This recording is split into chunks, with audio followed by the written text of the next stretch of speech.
Why do we do the things that we know are bad for us? Is essentially what this question is asking. And this is one of my favorite things to talk about in psychology. All of us have some type of behavior that we do, and we do it, and we know it's not good for us in the long term. And we think, if I'm a smart person, if I'm a rational person, why do I keep doing this?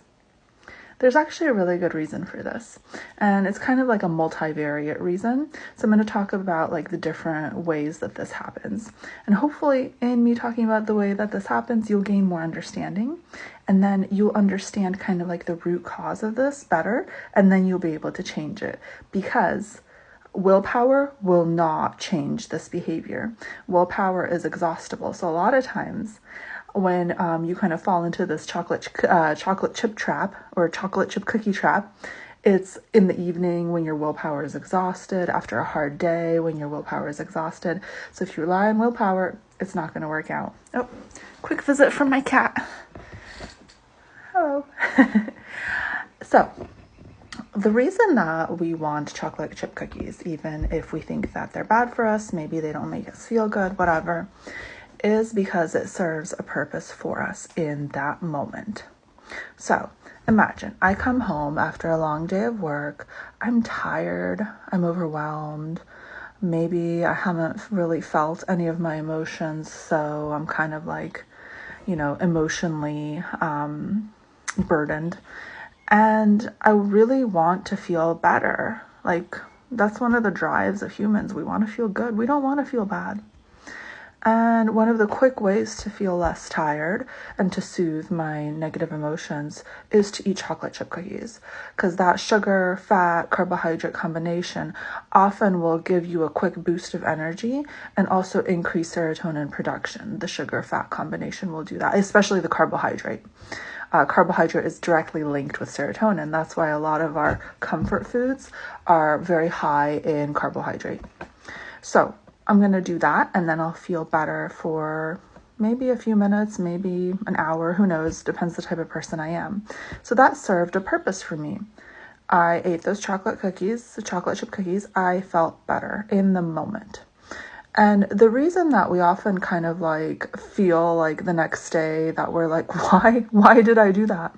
Is because essentially when we're engaging in this kind of short-term thinking, we're in like that stress response. So it's not the same part of our brain that's making this decision to eat the chocolate chip cookie as the part of the brain that I wake up with in the morning where I'm like, thinking about my day and my life goals or something. So, typically the prefrontal cortex is associated with more like long-term decision making. And there's various brain structures that are associated with kind of chocolate chip cookie in the moment consumption, but it's more of like a limbic system decision and a response to kind of a stress activation state. When we're in that stress activated state, we will typically optimize for the short term. It's the way that the brain works. Kind of the classic example is if like you encounter a snake in the woods, you don't want to start thinking about like, oh, do I like snakes? Do I think that this snake is poisonous? Maybe this is a really friendly snake. Typically we have that like pins and needles feeling and we're like, oh, I need to get away from this snake. And so that's that kind of stress response. It optimizes for the short term. And so essentially your kind of rational mind, prefrontal cortex, goes a little bit offline, and then you optimize only for the short term. And then later when you're back kind of in your, I'd say like kind of long-term thinking state, you're like, what have I done? And so the way that we kind of help ourselves with this is there's multiple tools that you can use to improve this. So one protocol is to strengthen your prefrontal cortex. So as you strengthen the kind of ability of the prefrontal cortex, then you will be able to kind of stay in that state more often. So things that strengthen that is like meditation, but typically some type of focus meditation, not just mindfulness meditation. So a meditation in which you're actually like focusing on something like your breath. And so you want to start with that. Typically you want to like work up to like at least 20 minutes a day. It's just sitting there, only focusing on your breath. And the reason this works, and with meditation, your goal is not to be like relaxed. Your goal is to focus. Imagine it's kind of like a gym for your mind. So with this type of meditation, the goal is to strengthen the prefrontal cortex. Your goal is not necessarily to like reach some kind of relaxed state. I think that's a common misconception. And so what you want is you want to kind of sit there and put your focus back on your breath. Put your focus back on your breath. You're going to want to wander, and that's completely fine. Just put your focus back. And the reason that this works is because essentially you're training focus. And a lot of times when we engage in decisions that aren't great for us, it's kind of a bit of a focus problem, because we often like hyper focus on like all of the ways that it's going to help us in the moment. Like, oh, they're so tasty. I'm going to feel so much better. I'm so tired. I deserve, a treat, blah, blah, blah. And if we can train our focus, we can focus more on like, hey, like this might not be the best decision in the moment. Maybe what I really need is to just go to sleep, blah, blah, blah. And so like, kind of like if we're able to toggle our focus back and forth, we have more control over our behavior, right? And another kind of intervention for this is to learn to regulate emotions. So one of the reasons we engage in this type of behavior is because we've built up so much emotion and we feel like we need to escape it. So again, it's kind of like that stress state activation, but it's like danger is almost like within us. Like we need to get away from all these negative emotions and essentially create like almost like a numbing response in the brain.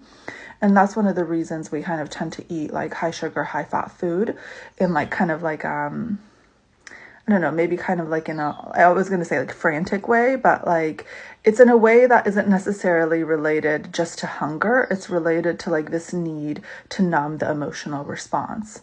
And the body's smart. It's figured out that high fat, high sugar kind of does this for us. It kind of creates that numbing element for us. And so if we get better at regulating our emotions throughout the day, then typically we won't come home at the end of the day and just be like, oh my God, like I can't handle this anymore.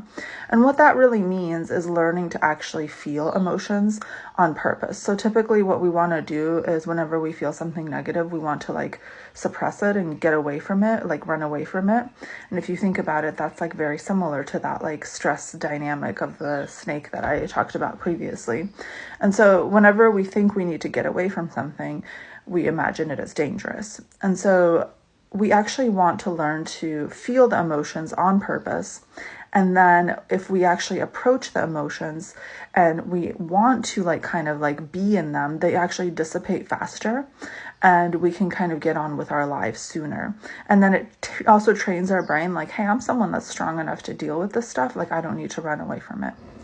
And that will kind of lower your stress levels as well. I hope this makes sense. This is kind of actually a very complicated and interesting question. And like, who thought that like anything related to chocolate chip cookies would be complicated or interesting? But it really is. There's like many different kind of theories and interventions related to this. But if it were me, I would focus on kind of increasing the ability of the prefrontal cortex through focused meditation, and then at the same time utilizing interventions for emotion regulation. So a lot of that can look like doing something like walking, baking, something like in the real world where you're like able to like just let your mind like freely think is really helpful for emotional regulation. Journaling, even talking about your feelings to someone, that's a form of emotion regulation. And I think sometimes when we just are like, it'll be fine, like I'll suck it up and I'll get through it, that kind of thing can actually lead us to have some of these types of behaviors where we're like, holy crap, like I don't know why I'm doing the things I'm doing, but it's usually because there's some type of emotional element that's trying to seek instant relief because it's so painful, because it hasn't been dealt with. And you want to get to the point where you don't need that instant relief.